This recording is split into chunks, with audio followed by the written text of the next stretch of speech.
नमस्कार, नवभारत टाइम्स पर आप सभी का बहुत बहुत स्वागत है। मैं हूं आपके साथ विवेक पाल और मेरे साथ मौजूद है मेरे सहयोगी रविंद्र सिंह। इस वक्त बड़ी खबर आ रही है, नीतीश कुमार को एनडीए विधायक दल का नेता चुन लिया गया है। जी हां, बिहार की सियासत से इस वक्त की सबसे बड़ी खबर सामने आ रही है।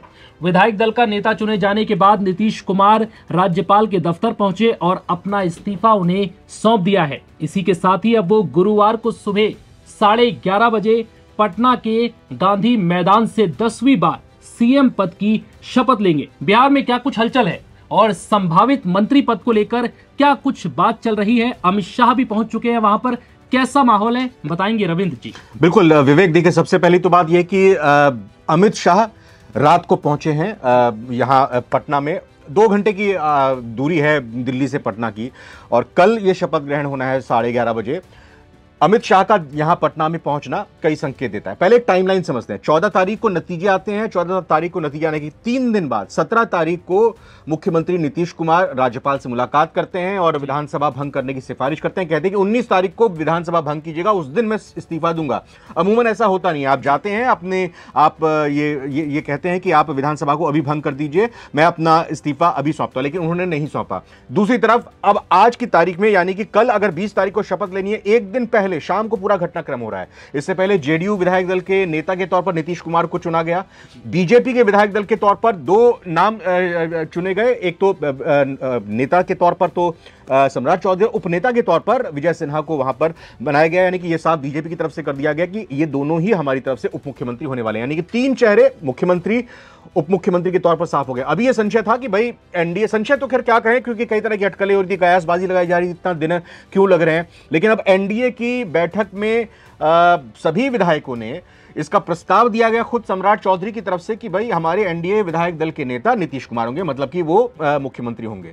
अब अमित शाह जब पहुंचे हैं तो आज रात पूरे दिन, या कहें कि आज पूरी रात लगातार बैठकों का दौर होगा। कितने मंत्री होंगे, कौन कौन मंत्री होंगे, क्या पोर्टफोलियो होगा, ये चर्चा होगी। जी बिल्कुल। यहां पर आपको बता दें कि कल जो शपथ ग्रहण समारोह होगा वो पटना के गांधी मैदान में होगा, जिसके लिए 2 मंच सजाए गए हैं और करीब 150 मेहमान इस शपथ समारोह का हिस्सा होंगे। और इसमें सबसे बड़ी बात यह है कि प्रधानमंत्री मोदी समेत करीब 11 राज्यों के सीएम भी शामिल होंगे। जो सीएम इसमें शामिल होंगे वो इस शपथ ग्रहण समारोह को और भव्य बनाने का काम करेंगे। यानी कि बीजेपी अपनी ताकत को पटना के गांधी मैदान से दिखाने की कोशिश करेगी कि तमाम राज्यों में बीजेपी किस तरीके से अपना वजूद बढ़ा रही है। वहीं कांग्रेस और अन्य तमाम पार्टियां सिमट चुकी हैं। यहां पर रविंद्र जी, मैं आपको बता दूं कि नीतीश के शपथ ग्रहण समारोह में प्रधानमंत्री नरेंद्र मोदी, केंद्रीय गृह मंत्री अमित शाह, रक्षा मंत्री राजनाथ सिंह, जेपी नड्डा, केंद्रीय मंत्री शिवराज सिंह चौहान, यूपी के मुख्यमंत्री योगी आदित्यनाथ, ये वो लोग हैं जो प्रचार अभियान में स्टार प्रचारक थे, जिन्होंने बिहार में बीजेपी को प्रचंड जीत दिलाने में बहुत बड़ा योगदान निभाया। इसमें अब इन सभी लोगों को इनवाइट किया जाएगा और यह बताने की कोशिश की जाएगी कि बीजेपी के ये स्टार प्रचारक, जिन्होंने बिहार में बीजेपी को जिस तरीके का बहुमत दिलाया है, वो इस सब चीजों के साक्षी बनेंगे और ये बताएंगे कि आने वाला वक्त कई राज्यों में, लगभग ज्यादातर राज्यों में, बिहार में या और अन्य तमाम राज्यों की बात करें तो उनके जो सीएम है वो गवाह बनेंगे कि अब बीजेपी शासित राज्य लगभग बहुत सारे हैं। एक आध राज्यों को, साउथ बेल्ट का अगर छोड़ दें, तो बीजेपी अब तमाम राज्यों में अपना वजूद कायम कर चुकी है। तो वहीं कांग्रेस का अस्तित्व लगभग खत्म होता नजर आ रहा है। ऐसे में लेकिन अब इन सब के बीच सवाल यह है कि अब बिहार में मंत्री को लेकर क्या कुछ हो रहा है, क्योंकि मंत्री को लेकर अब चर्चे हैं कि किसे कितने मंत्री बनेंगे और विधानसभा की सीटों के हिसाब से किसको कौन सा मंत्रालय मिलेगा। क्योंकि 3 चीजें फिक्स हैं, नीतीश कुमार सीएम रहेंगे, सम्राट चौधरी और विजय सिन्हा ये डिप्टी सीएम रहेंगे। लेकिन बीजेपी के मंत्री कितने होंगे, जेडीयू के मंत्री कितने होंगे और कौन कौन से मंत्रालय होंगे, इसको लेकर हलचल बहुत ज्यादा तेज है। लेकिन ऐसे में एलजेपी की कुछ मांगे हैं। एलजेपी ने भी कुछ कहा है कि कुछ सीटें उनको चाहिए जो फिक्स है, भाई उससे कम में बात नहीं बनेगी। तो एलजेपी कह रही है कि वो 2 सीटों से कम में बात नहीं बनेगी। तो ऐसे में 2 मंत्री पद चाहिए उनको, 2 मंत्री पद कम से कम चाहिए। तो अमित शाह, आप बता रहे हैं कि जिस तरीके से हलचल है और अमित शाह बिहार पहुंच चुके हैं पटना, तो क्या कुछ माहौल है अभी, क्या लग रहा है आपको सीटों को लेकर? देखिए, अगर हम देखें बीजेपी और जेडीयू दोनों ही 101 सीटों पर चुनाव लड़ते हैं और बीजेपी 5 सीट ज्यादा 89 सीटें जीत कर आती है, और माफ कीजिए 4 सीटें ज्यादा जीत कर आती है, 85 सीटें जेडीयू के पास रहती हैं। अब क्या मंत्री बीजेपी और जेडीयू का जितने सीटों पर चुनाव लड़े थे उसी हिसाब से बराबर बराबर उनकी संख्या रहेगी या संख्या कम घट बढ़ सकती है? 19 सीटें यहां एलजेपी ने जीती है और जो जैसी जानकारी मिल रही है कि भाई उनकी तरफ से 2 मंत्री पद की डिमांड की गई है, 5 एक तरफ हिंदुस्तानी आवाम मोर्चा के विधायक हैं तो 1 मंत्री उनके भी बनना तय लग रहा है। संतोष सुमन बेटे हैं जीतन राम मांझी के, वो बन सकते हैं। और उधर अगर उपेंद्र कुशवाहा की पार्टी की बात करें, वहां पर 4 विधायक जीते हैं तो वहां से भी 1 मंत्री बनाया जा सकता है। अब बात यह है कि पोर्टफोलियो किसको क्या मिलेंगे, क्या पूरा फुल फ्लेज्ड मंत्री परिषद का गठन किया जाएगा या फिर कहीं ना कहीं अगर बात नहीं बनती, क्योंकि मैंने जैसा पहले भी कहा विवेक, अमित शाह का अभी पहुंचना, अभी इस टाइम पर पहुंचना, कल चूंकि ये शपथ ग्रहण यानी कि आप फोन पर सारी बात करते, पीछे ललन सिंह और संजय झा दिल्ली में आए थे, मुलाकात की थी, उधर दिल्ली में पटना में जो बिहार के नेता हैं वो भी लगातार जेडीयू के साथ बातचीत कर रहे हैं। मतलब सारी चीजें कन्वे हो रही है, दिल्ली से सारी चीजें मैसेजिंग हो रही है, उधर संदेश का आदान प्रदान हो रहा है। लेकिन खुद आकर यहां मोर्चा संभालना ये एक अपने आप में बड़ी बात है। नहीं, सारी चीजें सेटल कर लेना चाहते हैं, किसी तरह की लास्ट मोमेंट पर कोई खबरें ना आए कि भाई कोई नाराज हो गया, ये मंत्री पद मांगा था, ये नहीं मिला, इतनी संख्या होनी थी, ये नहीं मिली। क्योंकि 5 सहयोगी हैं, ना सिर्फ आपको जेडीयू का ख्याल रखना है, अपने विधायकों का भी ख्याल रखना है। लगातार दूसरी बार, आप पिछली बार बीजेपी की मैं बात कर रहा हूं, आप जेडीयू से ज्यादा विधायक जिताकर लाए थे, लेकिन आप 2 उप मुख्यमंत्री रखते हैं। इस बार भी आप वही करते हैं जैसा आपने पहले भी वादा किया था जनता से। तो ये बहुत हलचल आज कह सकते हैं कि रहेगी और कल भी लगातार हलचल ही रहने वाली है। बता दें कि अभी फिलहाल कल सम्राट चौधरी, विजय सिन्हा, नीतीश कुमार ये तो शपथ लेंगे, लेकिन क्या कुछ मंत्री भी शपथ लेंगे, इसको लेकर हालांकि कोई जानकारी सामने आ रही है, क्योंकि मामला बहुत सीक्रेट है।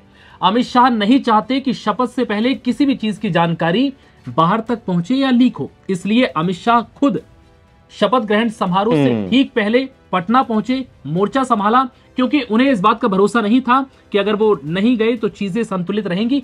इसलिए अमित शाह का जाना बेहद जरूरी था, क्योंकि मामला भी गंभीर है। बीजेपी बड़ी पार्टी है और उसकी जिम्मेदारी भी बनती है कि अपने सारे विधायकों को मनाकर रखे, किसी भी मंत्रालय को लेकर या किसी भी मंत्री पद को लेकर कुछ ऐसा ना हो जिससे माहौल बिगड़ जाए और शपथ ग्रहण से ठीक पहले कुछ ऐसी बात हो जाए जो शायद पार्टी के लिए बेहतर ना हो। अभी जेडीयू और बीजेपी में माइंड गेम चल रहा है। माइंड गेम किस तरीके से चल रहा है, जैसा हमने कहा कि 14 को नतीजे आते हैं, 19 तारीख को बीजेपी, जेडीयू और फिर एनडीए विधायक दल की बैठक होती है।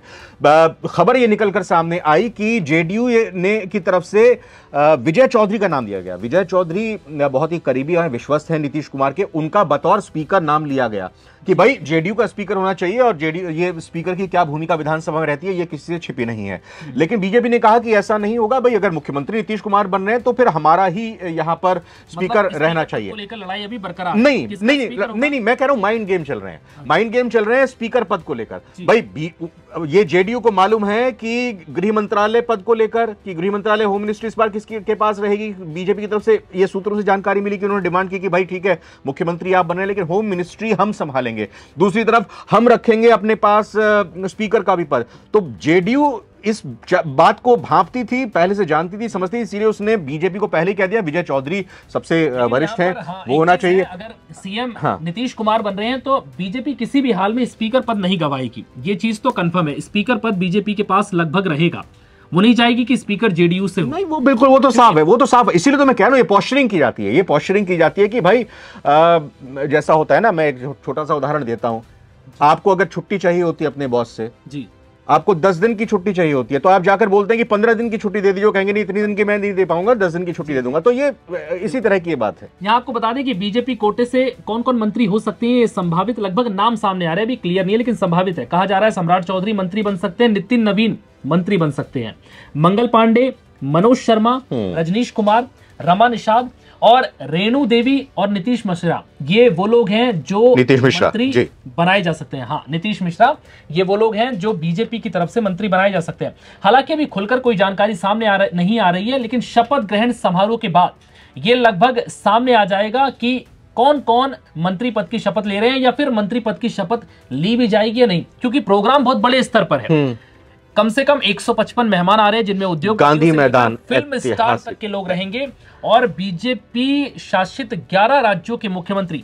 तो बीजेपी क्या नीतीश कुमार और सम्राट चौधरी और विजय सिन्हा, क्या 3 लोगों की शपथ के बाद ये शपथ ग्रहण समारोह खत्म हो जाएगा? ऐसा लग रहा है कि कई मंत्री भी इस लाइन में लगाए जा सकते हैं। नहीं, क्लियर नहीं, देखिए, आपने विपक्ष को रौंद दिया है जो बहुमत आपको मिला है।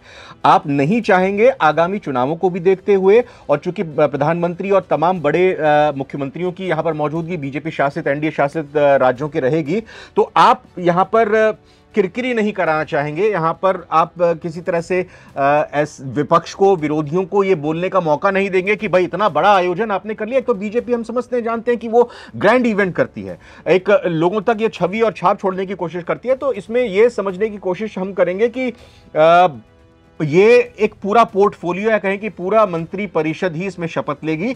आगे चलकर वो घट बढ़ सकता है, क्योंकि अगर सिर्फ 2 उप मुख्यमंत्री और मुख्यमंत्री शपथ लेंगे तो विरोधियों को, विपक्षियों को सामने हमला करने का मौका मिल जाएगा।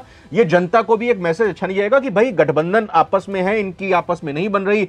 इतना बंपर बहुमत दिया तब भी ये आपस में इस तरह की सहमति बन नहीं पा रही है। तो इसलिए मुझे ऐसा लगता है, हो सकता है मैं गलत हूं, मुझे ऐसा लगता है कि फुल फ्लेजेड ये मंत्रालय रहने वाला है, मंत्रिपरिषद रहने वाला है, और किस किस को क्या पोर्टफोलियो मिलेगा वो शाम तक पता चल जाएगा, और कई चौंकाने वाले नाम भी इसमें हो सकते हैं। तो आपने सुना किस तरीके के बिहार में राजनीतिक हलचल है, और कल पटना के गांधी मैदान में नीतीश कुमार 10वीं बार सीएम पद की शपथ लेंगे। यह अपने आप में बहुत बड़ी बात है।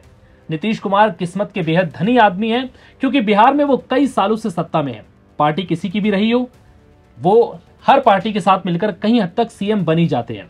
लेकिन कल का दिन बेहद भव्य होगा, कल का दिन जिसका हर किसी को इंतजार है, क्योंकि बिहार में इस बार क्या कुछ परिवर्तन देखने को मिलेगा, कौन कौन से नए चेहरे देखने को मिलेंगे, या फिर पुराने चेहरों पर भी दांव खेला जाएगा, ये देखना होगा।